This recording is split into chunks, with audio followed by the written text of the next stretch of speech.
All right. So, good afternoon, everyone. Welcome to another edition of Safe Workplaces Dialogues. I'm Srimoy and I lead the legal and content team here at Lockubator. And I'll be moderating today's session. For those joining us for the first time, Lockubator is a workplace compliance platform that helps organizations build safe and compliant workplaces. Along with our tech platform, that includes features such as a secure complaint management system, report generation, policy and training analytics. We also offer a wide range of e learning courses on topics like POSH, workplace ethics, cybersecurity, and more. Now, as all of you know, today's topic is building a cybersecurity aware workplace. This is an increasingly important conversation, especially in the light of DPDPA. While technology plays a critical role, many cybersecurity risks today stem from human behavior, as we'll see, making employee awareness and training absolutely essential. Now, with that, let me introduce our speakers for this session. We have Samya Gupta. Samya is a seasoned data and technology professional and a lawyer with over 8 years of experience advising global organizations on complex data and technology risks. She brings deep expertise in designing and implementing multi jurisdictional data privacy and governance frameworks, helping organizations operationalize regulatory requirements across diverse geographies. Samya has worked with leading multinational companies across technology, telecommunications, and financial services, supporting them in strengthening their privacy, governance, and risk management programs. With a background in law and experience across Big Four consulting and technology focused law firms, she combines regulatory insight with practical implementation expertise to build sustainable, risk aware data practices in an increasingly complex digital landscape. Welcome, Samya. We are thrilled to have you today with us. Thank you. Thank you so much, Shimui. We also have with us Krishna Srivastava.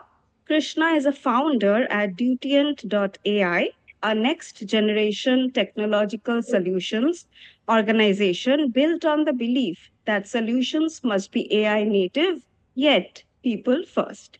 With experience across India, the Middle East, and Europe, he brings a unique mix of entrepreneurship, technical expertise, and global delivery leadership. Over the years, he has helped enterprises in the BFSI, healthcare, fintech, ITS, manufacturing, and e commerce industries strengthen their information security and data privacy programs. His work spans building programs from the ground up, enabling compliance with 100 plus global data privacy laws and embedding security into business operations. Welcome, Krishna. Thank you so much for joining us today. Thank you so much. Thanks for having me. Excited to be here and be part of the questions that follow. Thanks again. Likewise. Okay, so with that, let's start with the first round. So, Samya, the first question for you is to begin with, how do you define a cybersecurity aware workplace in today's context?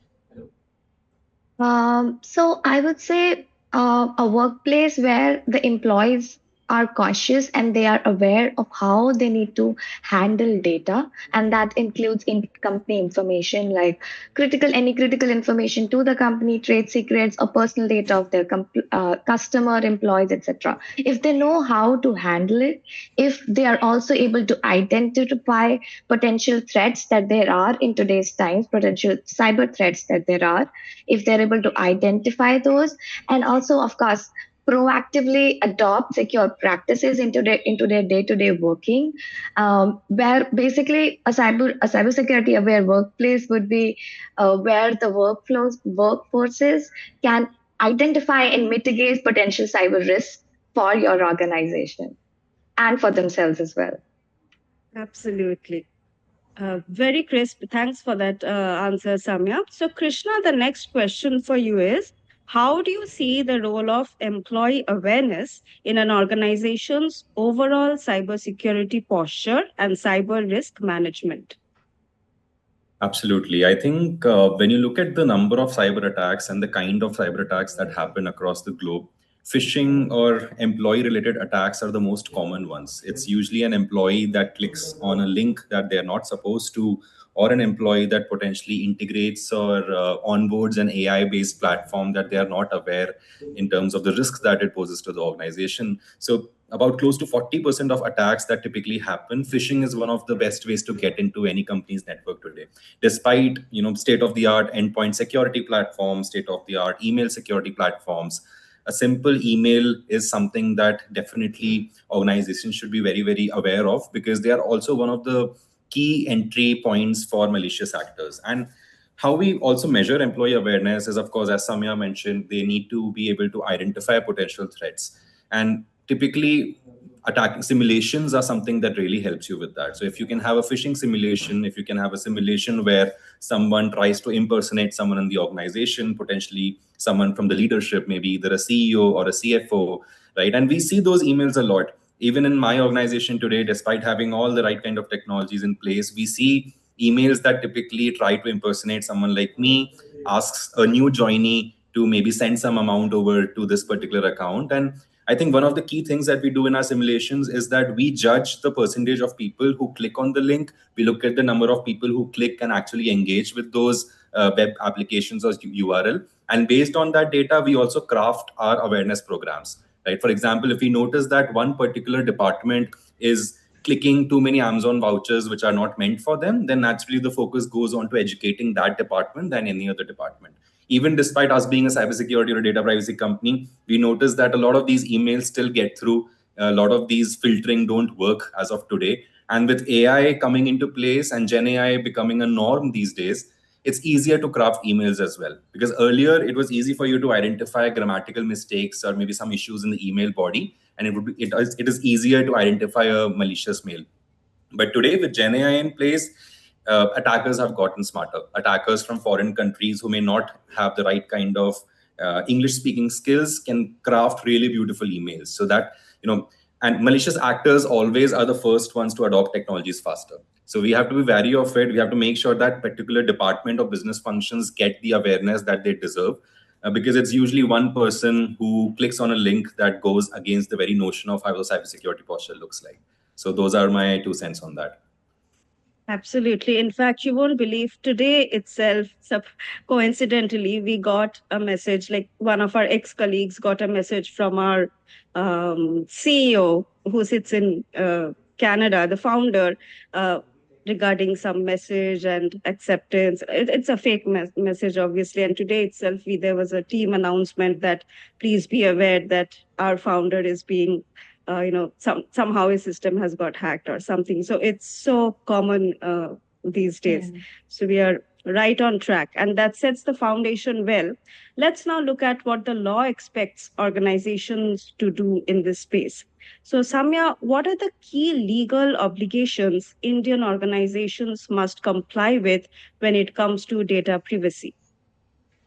So, of course, there is a broader set of laws for cybersecurity in general. But if we just look at protecting personal data, so personal data could be of your employees, of your customers, of your partners that you deal with. You deal with a lot of recruitment data, and a lot of times personal data is also data the organizations don't even know is a personal data, because when it combines and gets personal data.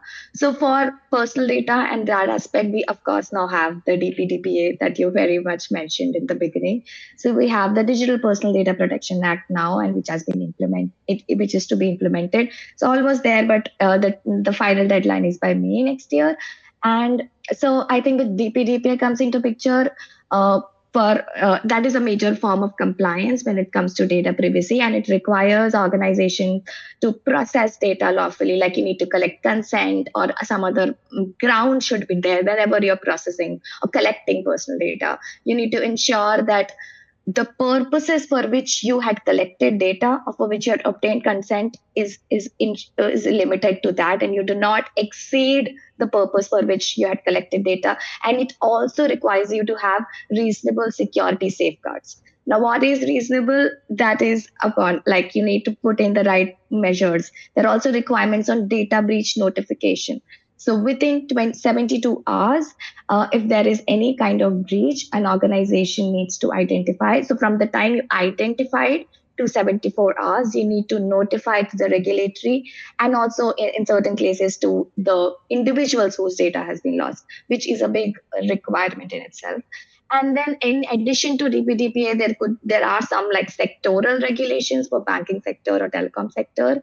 But yes, with data privacy, DPDPA is a thing. But yes, if you are an organization who sits in India, but let's say your website is operable throughout the globe, and if in case you have even a few customers or people who have visited your website and have provided certain kind of personal data to you, in that case, whichever countries individuals they are, their data privacy regulations also apply. So you need to have like a global minimum certain controls in place if in case you are a global platform, to ensure that you are privacy compliant. Thanks, Samya. Loved how you wonderfully summarized the key aspects of DPDP Act. So, Krishna, the next question is, what are the key legal obligations Indian organizations must comply with when it comes to cyber security? Absolutely. I think reasonable security safeguards, the word in itself is so broad and ambiguous that it begs the question as to what is reasonable. So, because the Indian Act, of course, being in a very, very nascent stage today, it would differ on how companies would look at reasonable and potentially define it as well. Companies that are regulated either by RBI, IRDA, or are working in a regulated industry, for them, it's not unusual to understand what's a reasonable security safeguard because there are so many guidelines by these regulators and they naturally follow it. For example, if I'm a fintech, I naturally have to comply with certain RBI-related requirements. Or if I'm a listed organization, I might have to comply with the SEBI-related cybersecurity requirements. So in those cases, when DPDPA comes into play, it's fairly straightforward for an organization to understand the cybersecurity requirements. Traditionally, it boils down to access control, encryption, having the right kind of log monitoring as well, because you have to retain logs as well for most of your systems that host personal data today from a DPDPA lens. Log storage is becoming a very, very important aspect because if there is an incident, then you would potentially want to understand what was the cause of that incident, what was the cause of that data breach, how those logs correlate, how did the attacker gain access to your entire ecosystem, and potentially track back and see that you can plug those gaps as well. So logs, access control, encryption are some standard cybersecurity or information security related measures that companies are taking up. But as we move into the age of AI, I would say that these may not be enough because when you look at AI related accesses, or if you have Claude or a chat GPT today, and if you have given it access to, Krishna, are you here? yeah, sorry about Yeah. that. I Yeah, just please lost continue. you for a second. Yeah, I'll just go on. So what I was saying that it really, really matters as to what kind of AIs that you also have in place as well, because when you allow agentic systems or agents to become a part of your IT or your cloud ecosystem, you also have to look at identity and accesses really well. So now we see a lot of organizations also looking at how they are managing AI identities, and it has become a really, really a big of a pain for people who are in this profession. Because it's not easy, right? You want something to get done, and business has always taken priority over compliance, even today. So these are typically, some of the pillars that we look at when we look at reasonable security safeguards, or even from a global landscape, if we look at technical and organizational measures. So access control, log monitoring, encryption, these are three common areas that we typically evaluate when we look at it from a data privacy lens. Understood. Now, both of you mentioned reasonable security and safeguards. So, keeping that in mind, Samya, can regular cybersecurity training help demonstrate due diligence under laws like the DPDP Act? Uh, yes, of course, definitely. So, if your cybersecurity training also has aspects of personal data and in general, um, and if let's say yes, when like you said, reasonable security safeguards, if you have provided the right training to your individuals, you can demonstrate in front of the regulators that you took active and proactive steps in ensuring that whatever measures or whatever I have documented in my information security or data privacy policy, that is being communicated to my employees, and my employees are being trained on those aspects. I think that's a very good measure to show in front of the regulators. And in fact, also with DPDP, I think it will be all the more employee training will be all the more important, because DPDP has again the requirement of data breach, notification requirement, which requires you to report within 72 hours. Now, if in case there is a human lag, and it's very much likable that because 72 hours is a very short period of time for a communication to go out to the regulator. So, if in case there is a lag and slight delay, I think that is where such trainings can come into picture and can be a great savior. Absolutely. So, Krishna, the next question is, how should organizations structure their incident response, like Samya was referring to, when a cybersecurity breach is caused by employee actions or negligence? Yeah, I think having some workflows around how employees or individuals can potentially report incidents internally would be really helpful, because more often than not, when we look at organizations, they don't have a clear mechanism of how an employee should report the incident and what data needs to be captured, right? So incident could be anything. Incident could be something as simple as someone stealing your laptop or you forgetting where you kept your laptop while you were traveling, right? That would also constitute as an incident. But if you don't have the right kind of workflow for an employee to reach out to relevant individuals who own information security, then the entire process breaks. So having right kind of workflow, maybe a platform or a simple email ID where they can write something, and them having access to a template as to what is the information that they need to share while they report an incident, would be really helpful. Because even if you have an email ID and if the individual does not capture the relevant information, it's just a ticket waiting in some system. And that ticket is not put to use unless and until you have the relevant information. So if you just write something as simple as, I lost my laptop in the metro today, that is not going to help anyone, right? So if you probably mention some more details as to what was the timing, where did you lose it, because there are multiple things that have to be done by an organization to respond to that incident. They may have to report to the local law enforcement agencies, they may have to report to regulators, they may have to report to their customers, investors, right? There could be multiple stakeholders who they might have to inform about that incident, depending on the severity of it. Now, if it's a laptop of a CFO or a CEO that gets stolen, naturally the severity of the incident just goes up higher, because they have access to a lot of company and privileged information that other people may not have access to. So having this flow, understanding what kind of incidents constitute as a high risk incident versus a medium or a low risk incident, this will really help organizations to also prioritize different incidents as well. Because to be very, very honest, not a lot of companies today have a large cybersecurity or a data privacy team, especially SMEs. It's usually just one person who is either from an engineering or an IT background who's also looking into cybersecurity. So to have this workflow also helps them prioritize as to what kind of incidents should they solve first, which has higher impact, higher severity, versus what are those incidents that can be solved later. So having that workflow, having a clear communication protocol for employees really, really helps in actively mitigating it. And according to one of the IBM stats as well, it takes about close to 400 days to identify that a data breach has happened in an organization. So imagine 400 days, that's more than a year to even identify that a data breach occurred. So that's where the gap is, right? Because 400 days, a lot could happen. Absolutely. That's quite alarming. 400 days. Okay, so clearly a lot of this comes down to how employees interact with systems on a daily basis. So let's explore that further and have a look at real risks and employee behavior. So, Samya, what are the most common employee driven risks you have observed, such as phishing, weak passwords, data sharing, etc.? So yeah, I think we have talked about quite a few of them ever since we have started talking this evening. So we have talked on. So I think I would broadly categorize into the employee-driven risk into three, four categories. So first, of course, would be data handling and sharing risk.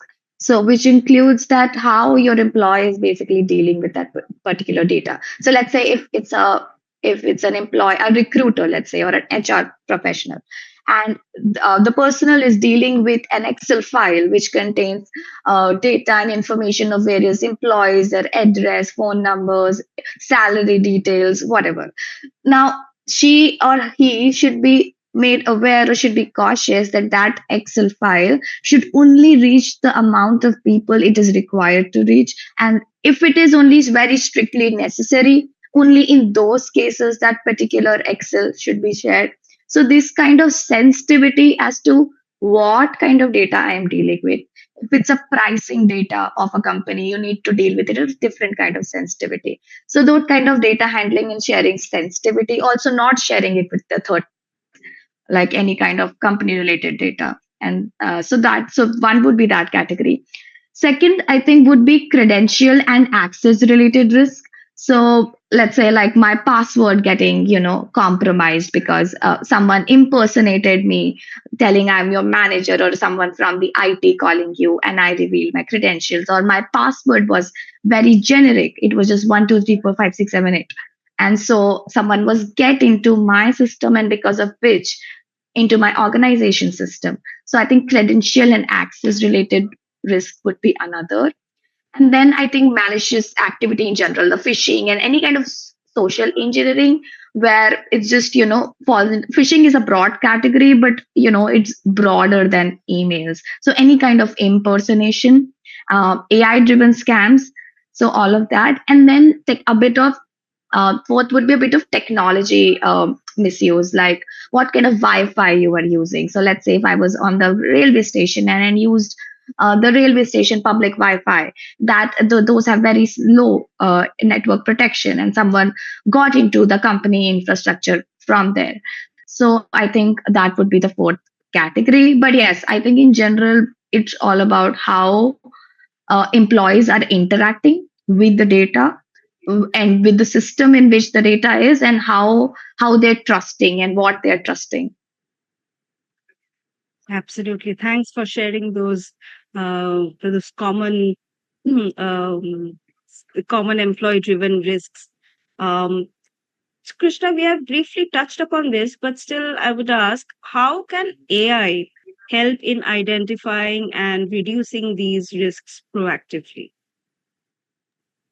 I think before AI even is involved in doing cybersecurity defense related pieces, the core focus for organizations should be to help people understand how exactly does it work, because now every company in the world is using AI as a marketing gimmick. Companies that have not even implemented AI native systems or even have AI in their technologies are using the keyword AI to potentially just look as a tech forward company. So the education at the grassroots level on what AI actually means, how LLMs get involved, how your data or business data or personal data could be used to train LLMs in certain use cases. So those are the things that companies should educate their employees first. Because from a defense perspective, some of you may have heard that Claude recently came up with Mythos, which is one of their models that goes beyond Sonnet Opus. Now it's Mythos that's coming in. And when they were evaluating this capability, they realized that it's so good that modern cybersecurity could potentially break. So what they intentionally did is that they introduced something called Project Glasswing. Now, Project Glasswing has the top 50 technology companies of the world as a part of that project, who are trying to use AI capabilities for cyber defense first. Because if Glasswing falls under the hands of a malicious actor, the repercussions are immense. Critical infrastructure, airports, nuclear power plants, thermal power plants, and there's so much critical infrastructure that could potentially hack into, that it is too dangerous to be released in the open.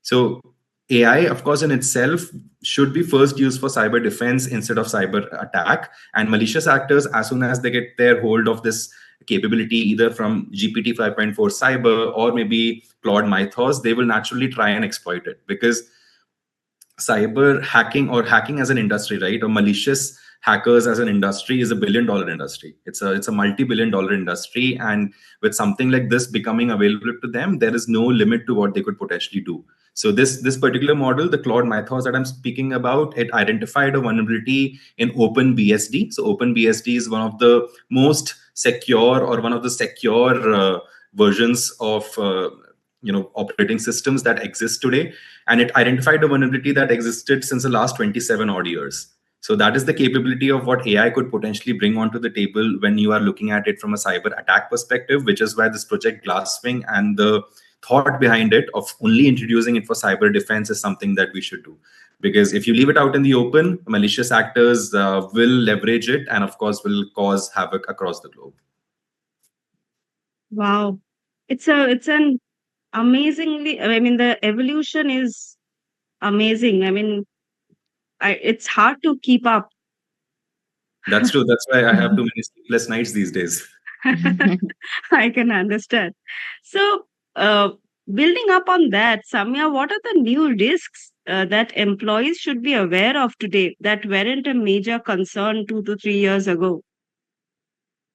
So I would say with firstly would be like now with the hybrid and work from home coming into picture since post COVID.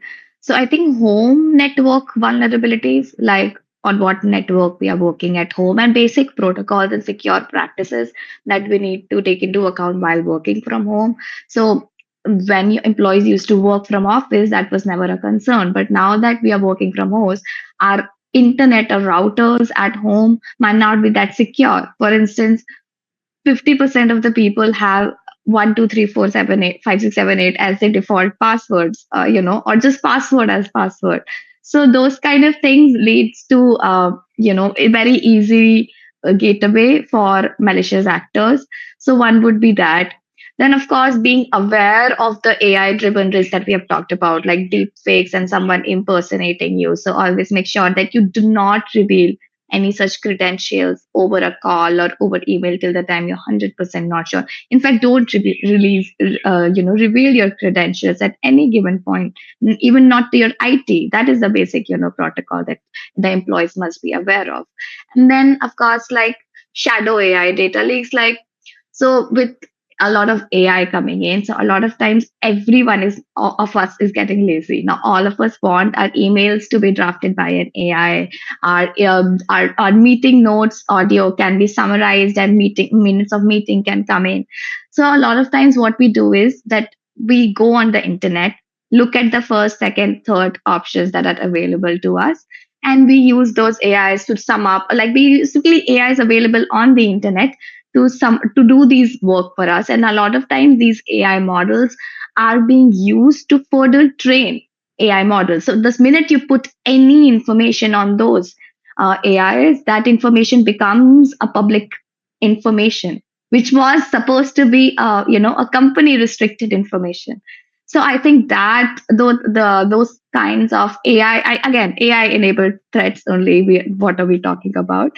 But yeah, I think those and that is why I think awareness becomes all the more important, because the more technologies and AI related technologies are coming in, I think if employees are aware what is in the market, they can act better. Right. So a question is coming to my mind, Samya. Like you rightly said, we are getting so lazy, and so many new AI tools are coming up for video creation, for marketing, and all these things. Sometimes we just experiment on our own. Um, do you think that could be risky, where we are just experimenting with a free uh, subscription of an AI, say a new AI software or something like that? I think one would be key, no matter how reliable the AI is, if it's not in your interest, even if it's chat GPT, until and unless your organization has purchased a model of ChatGPT in their own infrastructure, if any information you're putting on a random, like a normal ChatGPT on your phone or mobile or on computers, that information becomes a public domain. So any company related information should not. So whatever AI third party tool you're using, AI or not AI, we should not share any company restricted information. And two, from a security perspective, yes, that would be important. Let's say we are not revealing any information, but we are just trying out that tool or that extension on our systems, and at times those also could be malicious. So I think yes, having some security measures on the phone and be cautious of what the reputation of that third party is, etc. I think those could be some measures that we could take. Right, right. Very practical I mean, I insights. just Thanks. add one piece to that as well, because Yes. I think it's Yeah. of relevance as well. Because Samya spoke about how you should look at AI systems where your organization potentially has a subscription of a pro version or an enterprise version, because there are certain protections that you get as an organization when you purchase a pro version. Uh, there has been a very old saying in this tech industry that if you are getting a product for free, then you are the product. You are the one whose personal data or data that that product or the tech company is using. That's very true. Google, Meta, all these ad tech companies became multi-billion-dollar giants because of the data that they have of us today. Adding to that, I just wanted to ask a general question to everyone in the audience here. I mean, you can just react instead of unmuting. Have you uploaded your picture to ChatGPT to create a caricature of yourself? Right, you might have seen that trend where people were just uploading pictures and there was a caricature that was designed and then people were putting up it on Insta. So anyone, if you can just share reactions, have you done that on your personal ChatGPT, free or a pro version? I have, so I can say I think. Right, so I'm sure that a lot of people have, and the thing is that unknowingly these companies are built also in a way to make sure that they collect as much data as possible. Because if you look at AI systems, they were naturally, the models were trained based on data it scraped off the public web, and it may not have had the right legal basis to do that. But when it started this trend of caricatures, you voluntarily shared your facial information to all these AI systems, so naturally making it a challenge. So these are some sort of marketing gimmicks that these companies also play. So be aware of these things. Be just very particular as to what is the kind of information you want to share, because earlier you could have contested against it. You could have said that, how did you get my facial data when I've not shared it with you? But now that you've shared it openly, you really don't have a legal basis anymore. You voluntarily shared that information. So these gimmicks, these behavioral manipulation are something that's very common. And with tech companies, they are the masters of this. They are the masters of behavioral manipulation. So just a small example of what has also happened in the last few weeks about this caricature, because it was a marketing trend that everyone looked into and everyone followed. I didn't do that though. So Thanks, Krishna, for sharing that. I mean, small examples like that really hit hard. I mean, everybody can relate to these incidents. So, the next question, Krishna, would be, what are the risks for employers, the management, if employees mishandle sensitive data or fall victim to cyber threats? I think the onus is always on the organization to have the relevant processes, the relevant awareness, and the technology to prevent it as much as possible. Because if you don't have the right processes, if there could be a data breach. No one can confidently say that we are an organization that can never be breached. The likes of banks that have billion-dollar cybersecurity budgets, even they are breached because one employee clicked on a link that they were not supposed to.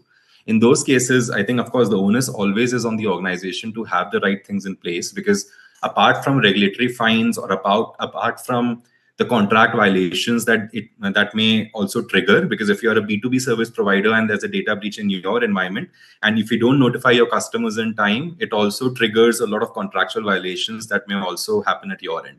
So as an organization, it's your responsibility to, of course, create the awareness, but also to have the right process and technology. Because when a data breach happens, you need all these records and these compliance proof to also show to the regulators and maybe your customers as well. Because for listed companies, there's also a reputational damage, which means that there could be a drop in the share price or the stock price.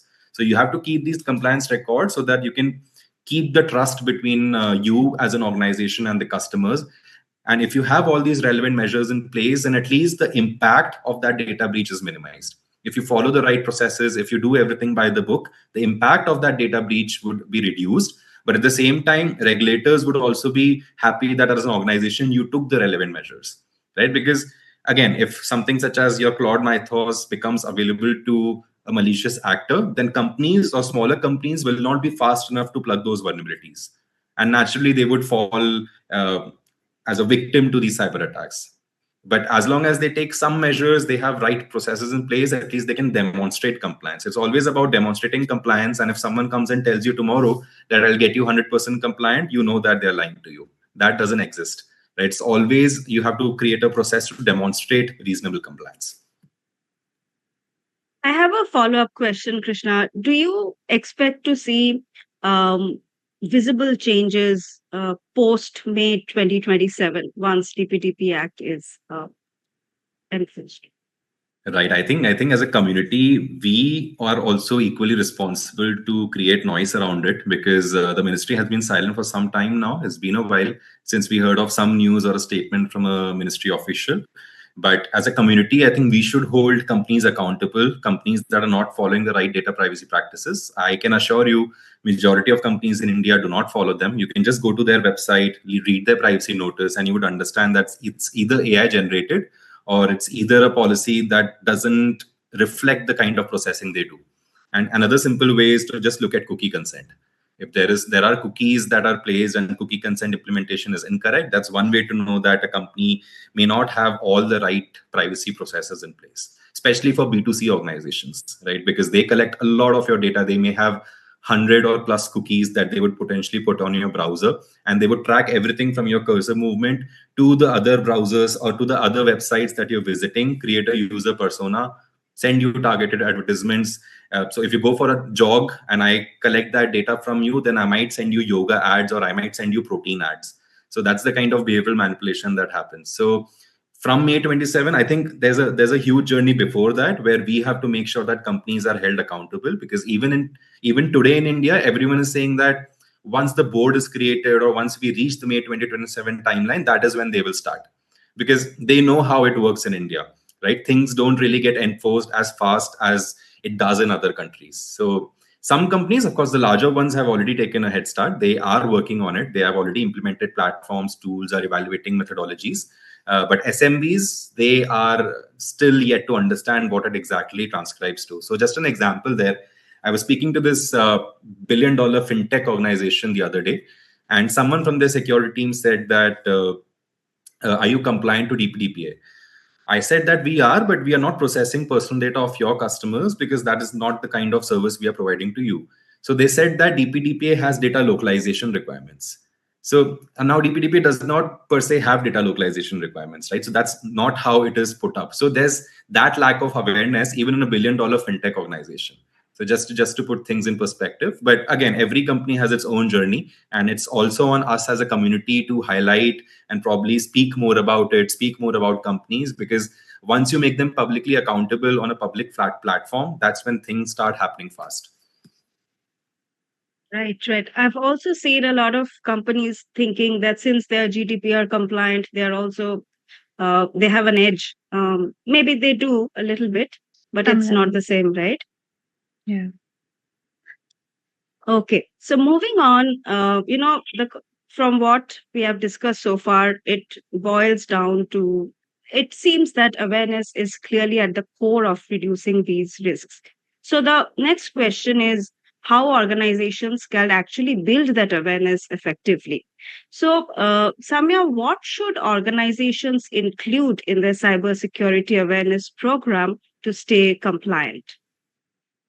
Uh, again, I think why like we started, I think first train the employees on identifying various kind of cyber threats, including all the ones, the cutting edge, the AI related threats that are evolving, as well as the data sharing and information handling practices.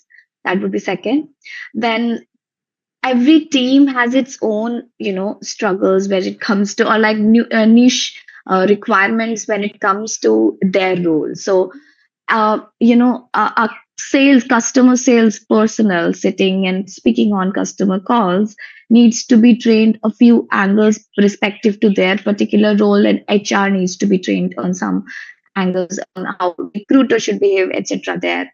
So I think role-based trainings a little bit, and not just generic knowledge, a little bit of role-based trainings, and then secure and then also, like we talked about, the work from home practices. So how do you work in a remote setting? How do you collaborate in a remote setting. So a bit of training on adapting secure practices there, including of course the passwords adoption that do not adopt 1 2 3 4 5 6 7 8, how to interact with AI. So all of that, and then I think lastly would be incident response, because that is now a requirement under the GDPR. Sorry, the DPDP Act. So yeah, I think yeah, that would be it. Right. That summarizes it beautifully, Samya. So, Krishna, could you share a few examples where lack of employee awareness led to data breaches or regulatory exposure? Absolutely, I would love to. I would speak of an experience. I would speak of a personal experience that I went through. So when I started my career, I was into network security audit as well, and in those audits, you typically sometimes have to go to the customer's environment, which is the physical environment, and also look at their server rooms, IT rooms, and so on. Now, again, a $1 billion company, ITES was their industry. So we went there. I was in one of those server rooms, and just next to a very, very critical server, I noticed a bottle of water which had a money plant that was growing in it. So now, this particular system, this particular server room, people are supposed to go every 4 hours to check whether the temperature is on point, whether the humidity is on point, whether the right kind of access controls are still working or not. And despite that, I noticed that there's a money plant with water that's growing in that ecosystem for some reason. Now, anyone who's into cybersecurity would know that this is, of course, one of the issues or one of the potential non-compliances or issues that you would identify in an audit, because there is no need for something like that to exist in that ecosystem. Now, when we looked at the CCTV logs to understand how this happened, who was the individual that put it there, we noticed that this money plant has been living in that ecosystem for 3 months, and there have been people going every single day. People were just okay with it. There was an internal audit that also happened. People just okay with it, that it's just a money plant, it's just a plant growing in an ecosystem. But a simple knock of that bottle could have potentially stopped really critical servers where there was a contractual SLA that this client had also agreed with their customers, and a lot of things could have gone wrong. Right now, a simple knock of the bottle. So employees were aware that this was happening, but it was just a disregard for this will not happen. Right. And when we look at it from a risk perspective, there's always a likelihood and there's always an impact. Now, the impact of this is so severe that the likelihood also should be considered, because it's a simple human error of someone just going in and potentially knocking it over. So employees were aware that this was there, but they were just disregarding it for some reason, because they thought that it's good to have a plant in your server rooms because it could get boring. I don't know what the thought was of why it was relevant there, but once I highlighted that, they immediately took it out, and it probably found a better place, a better home. But the whole point is that employees were going there every 4 hours. It was a mandated requirement, at least during the working hours, and everyone, including senior auditors, senior technology professionals, also disregarded that piece. And it was so close to the server that it was likely to happen anytime. So this is just something that I noticed from personal experience. And of course, when we highlighted it, the management they were sort of embarrassed that we are such a big company, we have multi-million-dollar cybersecurity budgets, but we did something such as this. And in that case, what happened was the facilities team was given a training as to what are the right practices that they need to follow when they enter, even for maintenance, even for a routine server checkup, and so on. So those are the things that we carefully highlighted to the management, conducted a training, because sometimes people just don't know, right? They are just simply unaware. So if you educate them, if you tell them the importance of it, they do understand. In the end, they don't want to be the reason why your company suffers a data breach. So the right kind of education, the right kind of awareness, they will be very, very happy to follow it. That is so interesting, Krishna. I never thought about it from that perspective. Yeah. Very interesting. Thanks for sharing that. So, a final question to both of you. What are the top 3 actions or best practices organizations should take immediately to become more cybersecurity aware? Samya, we can start with you. Yeah, sure. I think first would be to invest and have like a practical and continuous training program, annual and also for onboarding joiners, new joiners, and also which keeps refreshing. So have like a process and practical module in place. Second would be, I think, build a culture or overall of cybersecurity where employees are feel responsible, that they are the ones responsible for adhering to this, that they are empowered to also report incidents when it happens without hesitation. A lot of times there's a lot of fear that people don't come in and report, and that can be a major non-compliance for the company. So I think that kind of culture of accountability. And then thirdly, I think what is very important is I feel like a lot of times what we see is most companies would have like an information security policy, but they have not taken any measures to kind of implement it into the company systems. So I think having a training there, just of having a training of speaks the requirements which are there in your information security policy. So I think a linkage between your policies and training, I think that could be a very big shift from a compliance perspective. Right. Not a policy just for the sake of it, but Yeah. actionable. Perfect. Krishna, same question. Right. I think policy piece is very important because when we evaluate organizations, we look at test of design and test of effectiveness or implementation. So the design piece now, it's not very difficult to do that anymore. You have all these fancy Gen AI platforms. You can create a policy suite in probably 30 minutes, have it ready for you. But to actually get those controls enforced across systems, that is what the real challenge is. And companies will have to start carving out some budget for cybersecurity investments, because either they carve out some budget today or they potentially lose revenue because of a data breach that happens tomorrow. And you cannot really go global as an Indian organization if you don't have the right kind of technology compliance in place. So if you're looking at market expansion, especially in Europe, Middle East, or the US, you have so many requirements to fulfill in different industries that you really need to carve out that investment as well.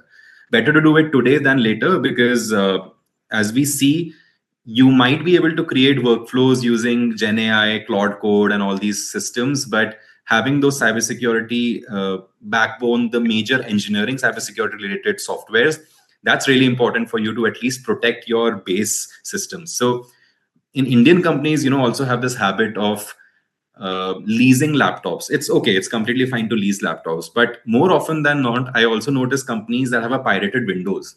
Now, I was at the airport recently. I noticed that one of the largest fintech organizations in the world had this hoarding where they were putting up some marketing content on that hoarding, but on the bottom right, there was an activate Windows pop up.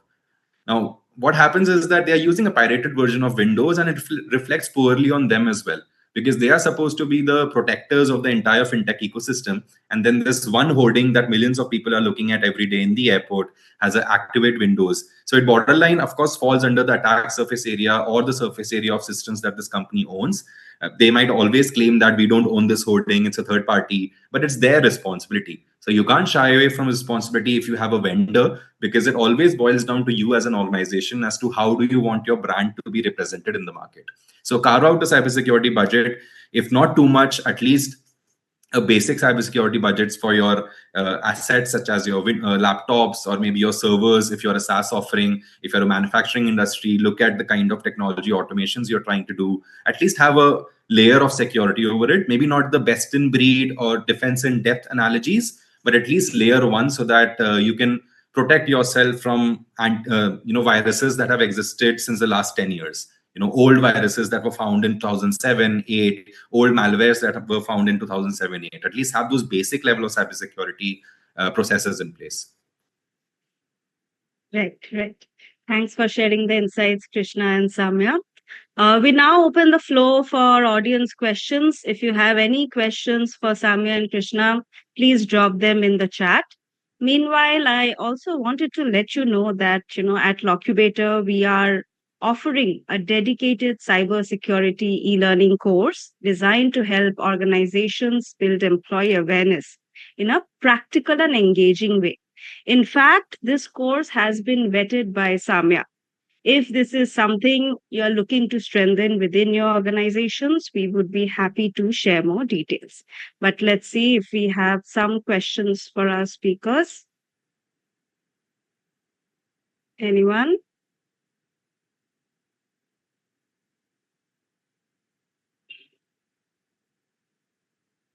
I have one of it. Like as thanks for all the insights, whatever we got.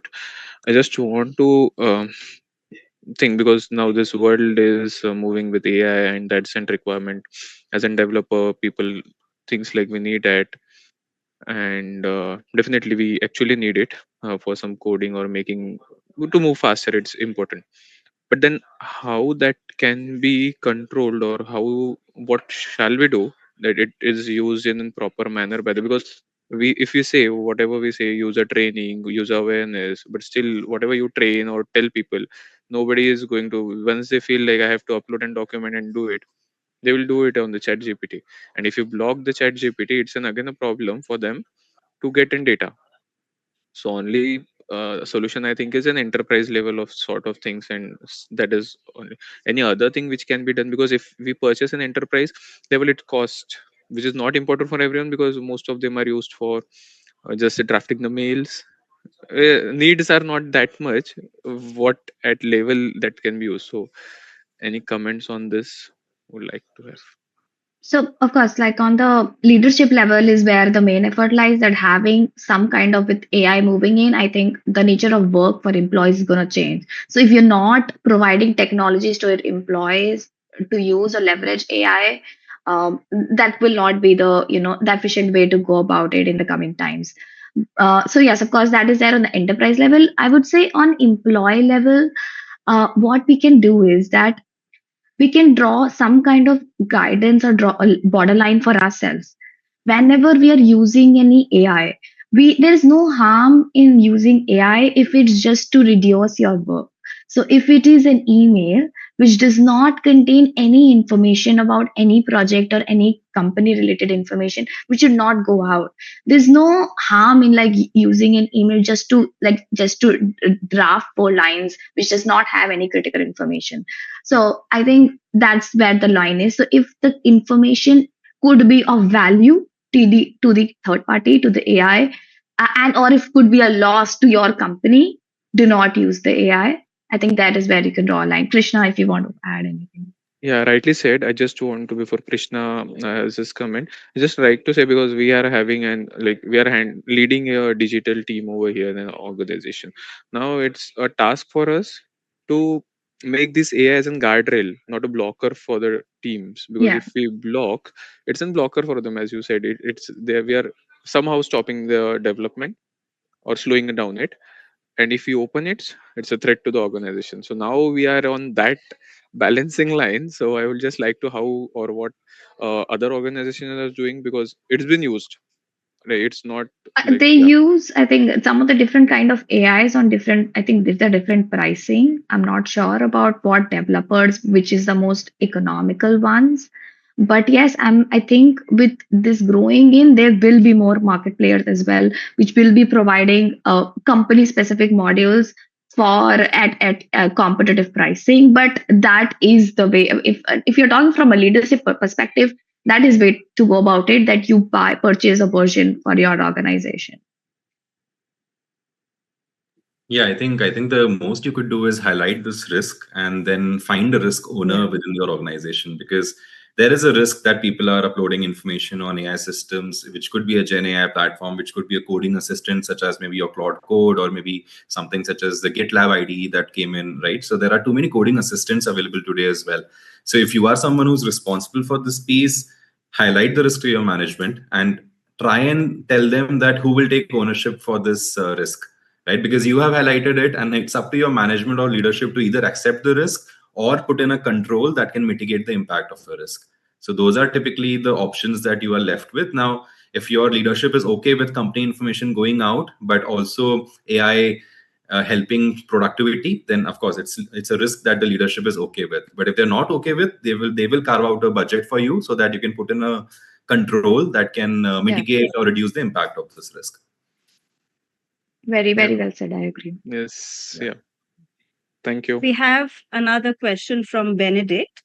What actions should we take to secure our data after responding to suspected phishing email? Sorry, can you come again after responding to what was the first part? Yeah. What actions What can we take? what actions should we take to secure our data after responding to suspected phishing email? I think it's you need to respond, communicate it to your incident, like your security team, whatever that protocol is, and it will be on them to kind of investigate to what extent the damage has been. They might change. So if something kind of has been compromised, they might change locations of what information was stored in there, and basically doing an investigation is the next step. Thanks, Samya. Benedict, I hope that answers your questions. Any other questions?